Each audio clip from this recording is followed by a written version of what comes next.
প্ৰাথমিক বিদ্যালয়ৰ প্ৰধান শিক্ষকৰ পদক লৈ বহুত ডাঙৰ এটা ভাল খবৰ আহিছে বিদ্যালয়সমূহলৈ। শিক্ষামন্ত্ৰী মহোদয়ে এইটো ফেচবুকত প্ৰকাশ কৰিছে। আজিৰ কেবিনেট বৈঠকতে প্ৰাথমিক শিক্ষকসকলৰ এক দীৰ্ঘদিনীয়া দাবী সমাধান কৰি 50 বা ততোধিক ছাত্ৰ-ছাত্ৰী থকা সকলো প্ৰাথমিক বিদ্যালয়ত প্ৰধান শিক্ষকৰ পদ সৃষ্টি কৰাৰ বাবে সিদ্ধান্ত গ্ৰহণ কৰা হয়। খুব ধুনীয়া এটা ভাল সিদ্ধান্ত। পূৰ্বে 100 বা ততোধিক ছাত্ৰ-ছাত্ৰী থকা প্ৰাথমিক বিদ্যালয়সমূহত শিক্ষক পদ সৃষ্টি কৰা হৈছিল।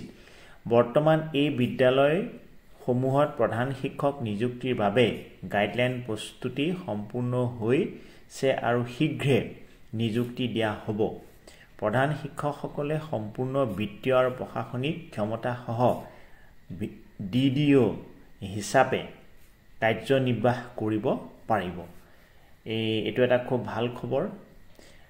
এই খবৰটোৰ সন্দৰ্ভত মাননীয় মুখ্যমন্ত্ৰী ডাঙৰীয়াই এক প্ৰেছ কনফাৰেন্স অনুষ্ঠিত কৰিছে।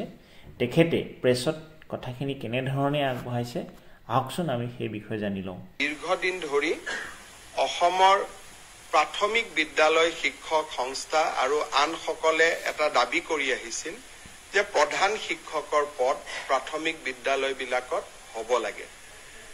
ইতিমধ্যে আমি এইটো সিদ্ধান্ত লৈছিলো যে য'ত 150 ছাত্ৰ-ছাত্ৰী আছে তাতে প্ৰধান শিক্ষক পদ আমি সৃষ্টি কৰিম। তাৰ পিছত আমি সিদ্ধান্ত ললো যে 100 যদি ছাত্ৰ-ছাত্ৰী আছে তাতো আমি এটা প্ৰধান শিক্ষকৰ পদ সৃষ্টি কৰিম। এই প্ৰক্ৰিয়া ইতিমধ্যে আৰম্ভ হৈছে।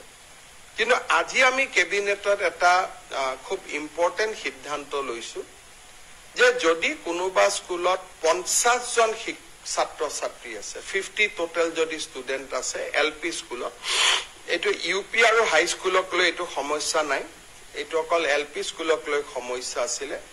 যদি 50 জনো ষ্টুডেণ্ট আছে তেতিয়াহ'লে তাত আমি এটা প্ৰধান শিক্ষকৰ পদ সৃষ্টি কৰিম। এই সিদ্ধান্তৰ ফলত বহুত দিন ধৰি প্ৰাথমিক শিক্ষক সন্মিলনী বা আন শিক্ষকসকলে কৰি অহা বিভিন্ন তেওঁলোকৰ ক্ষোভ বা প্ৰতিবাদ সামৰণি পৰিব বুলি মই বিশ্বাস কৰোঁ যে এতিয়া 50 জন ছাত্ৰ-ছাত্ৰী হ'লেই এজন প্ৰধান শিক্ষকৰ পদ আমি স্কুলত সৃষ্টি কৰিম। আৰু এই প্ৰধান শিক্ষকসকল DDO হ'ব, তেওঁলোকৰ বিত্তীয় আৰু প্ৰশাসনিক ক্ষমতাও থাকিব।